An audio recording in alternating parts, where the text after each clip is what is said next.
America అధ్యక్షుడు ఇక Greenland కూడా స్వాధీనం చేసుకున్నాడు. గ్రీన్లాండ్ని స్వాధీనం చేసుకుంటూ పార్లమెంట్లో బిల్లు కూడా పెట్టాడు. అమెరికాలో ఉన్నటువంటి రాష్ట్రాల్లో ఇది కూడా ఒక రాష్ట్రంగా దానికి హోదా కల్పిస్తూ చట్టసభలో బిల్లుని కూడా పాస్ చేశాడు డొనాల్డ్ ట్రంప్. గ్రీన్లాండ్ ప్రజలకి డబ్బును కూడా ఇస్తానని చెప్తున్నాడు.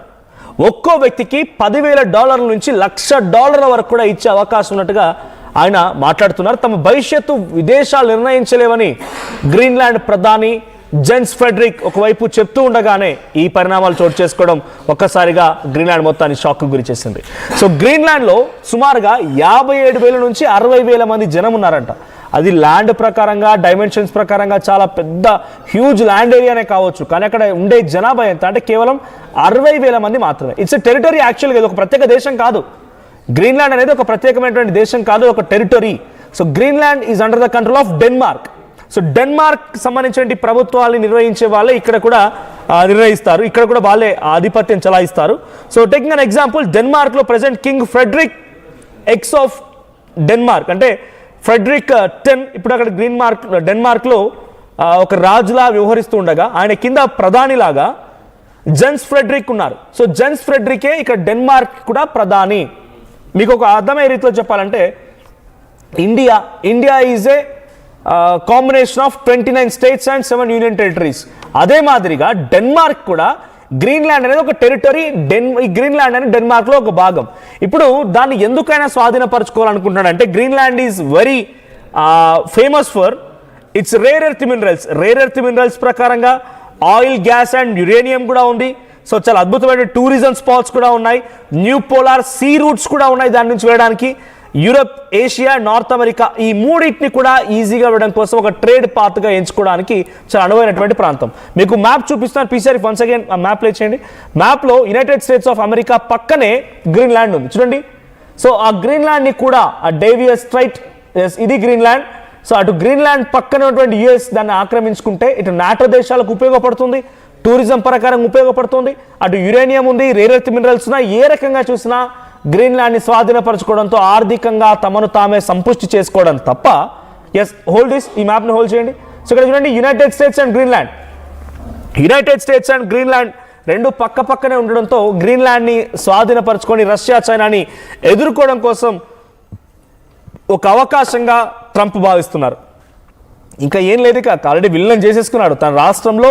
అమెరికా ఉన్నటువంటి స్టేట్స్లో ఇది ఒక స్టేట్ అన్నట్టుగా ఆయన కన్ఫర్మ్ చేసేసుకున్నాడు. సో దీంతో గ్రీన్లాండ్ ఏం చెప్తోంది, గ్రీన్లాండ్ ఉన్నటువంటి ప్రధాని జెన్స్ ఫ్రెడరిక్ ఏమంటున్నాడంటే మా దేశం యొక్క స్థితిగతులని ఎవరు కూడా నిర్ణయించలేరు. ఇప్పటికే యునైటెడ్ స్టేట్ ఆఫ్ అమెరికాలో 50 రాష్ట్రాలు ఉన్నాయి, 50 స్టేట్స్ ఉన్నాయి. సో దీంట్లో ఇప్పుడు దీన్ని కలిపేయడంతో ఏమైపోయింది, 60 స్టేట్స్ ఆల్మోస్ట్ 51 స్టేట్స్ అవుతాయి అంతే. అంతకు మించి వాళ్ళకు పెద్దగా పెరిగేదేం లేదు. కానీ గ్రీన్లాండ్ దేశంగా ఉండడం మూలంగా అక్కడ 50,000 60,000 జనాభా, అక్కడ ఆర్థిక స్థితిగతులు చాలా అద్భుతంగా ఉన్నాయి, మంచి ఆహ్లాదకరమైనటువంటి వాతావరణం ఉంది, మినరల్స్ ఉన్నాయి, అన్ని ఉపయోగించుకొని డెవలప్ అవ్వగలుగుతున్నారు. సో దాన్ని క్యాప్చర్ చేయడం. మీకు ఒక ఎగ్జాంపుల్ చెప్తాను, నేను మళ్ళీ 1 to 1 చెప్తే ప్రయత్నం చేస్తాను.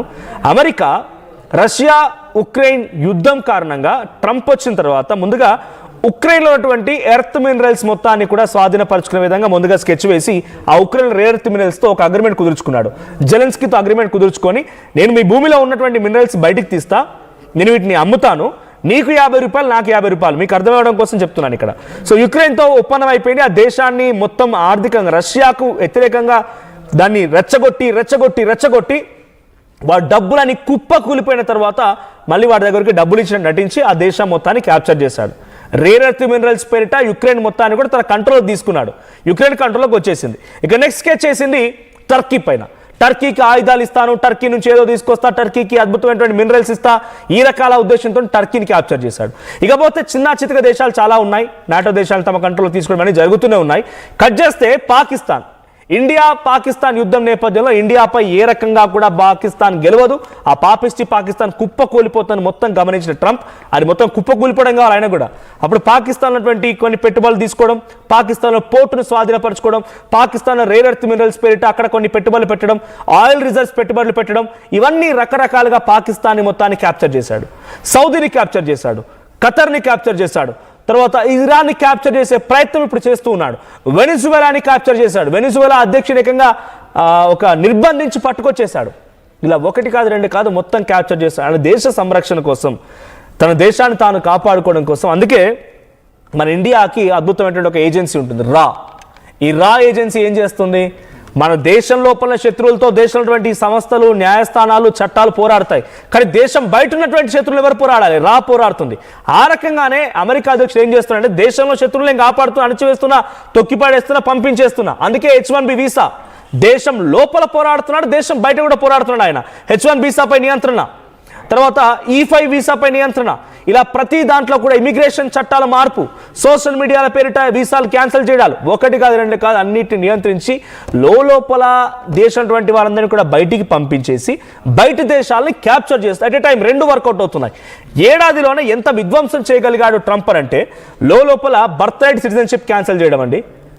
ఆ తర్వాత కొన్ని ఏళ్ల నుంచి 60 ఏళ్ల నుంచి కొనసాగుతున్న బర్త్ రైట్ సిటిజన్షిప్, ఏ దేశం నుంచి వచ్చినా అక్కడ దేశంలో పిల్లల్ని కన్నారంటే అక్కడ ఆ పిల్లలు ఆ దేశస్తులు అవుతారనేటువంటి ఈ బర్త్ రైట్ సిటిజన్షిప్ని క్యాన్సిల్ చేయడం, H1 వీసాలపైన నియంత్రణ తీసుకురావడం, ఇమిగ్రెంట్స్ పేరుతో ఇబ్బందులకు గురి చేయడం, టారిఫ్ పేరుతో ఇబ్బందులకు గురి చేయడం, ఇతర దేశాలకి ఏమంటారు ఒక రకంగా CSR fund, corporate social responsibility fund మాదిరిగా కంపెనీలు ఆ చుట్టుపక్కల డెవలప్మెంట్ కోసం ఏ రకమైనటువంటి ఫండ్ ఇస్తాయో, అమెరికా అనే దేశం తమ దగ్గర అగ్రరాజ్యంగా ఉంది కాబట్టి ఇతర దేశాల నుంచి వెళ్ళినటువంటి వాటితో ఆ లబ్ధి పొందుతోంది కాబట్టి ఆ మూలంగా ఇతర దేశాలకు కొంత ఫండ్ ఇస్తారు. ఆ మూలంగానే భారత్ నుంచి ఎంతో కొంత, భారత్ కూడా ఎంతో కొంత వస్తుందంట. దాంట్లో ఆ ఫండ్ని కట్ చేయడం, డోజ్ అని ఏర్పాటు చేసి బిగ్ బిల్ అని తీసుకొచ్చి అక్కడ అనేక రకాలుగా అక్కడ ఫ్రీబీస్ని ఇవ్వడం అమెరికన్స్కి. ఆల్మోస్ట్ ఆల్ అమెరికా మొత్తం కూడా అక్కడ ఒక వ్యక్తి పుట్టిన చాలు చావు నుంచి పుట్టుక నుంచి చావు దాకా ప్రతిదీ కూడా ఆ దేశస్తులకు అమెరికా ప్రభుత్వమే చూసుకుంటుంది.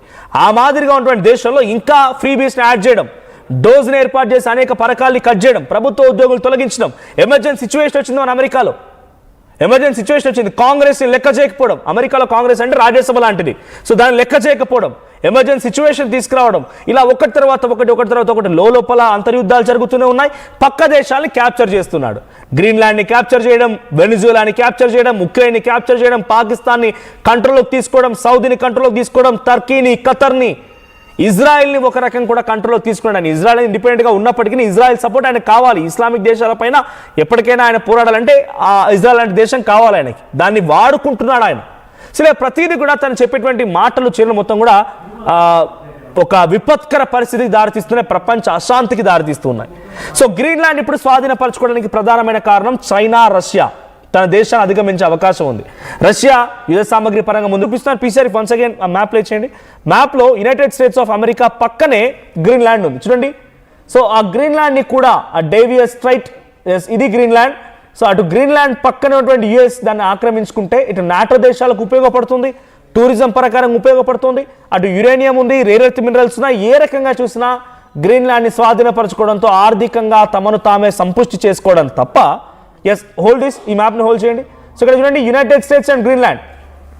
యునైటెడ్ స్టేట్స్ అండ్ గ్రీన్లాండ్ రెండు పక్క పక్కనే ఉండడంతో గ్రీన్లాండ్ని స్వాధీనపరచుకొని రష్యా, చైనాని ఎదుర్కోవడం కోసం ఒక అవకాశంగా ట్రంప్ భావిస్తున్నారు. ఇంకా ఏం లేదు, ఇక ఆల్రెడీ విలన్ చేసేసుకున్నాడు తన రాష్ట్రంలో. అమెరికా ఉన్నటువంటి స్టేట్స్లో ఇది ఒక స్టేట్స్, ఇది ఒక స్టేట్ అన్నట్టుగా ఆయన కన్ఫర్మ్ చేసేసుకున్నాడు. సో దీంతో గ్రీన్లాండ్ ఏం చెప్తోంది? గ్రీన్లాండ్ ఉన్నటువంటి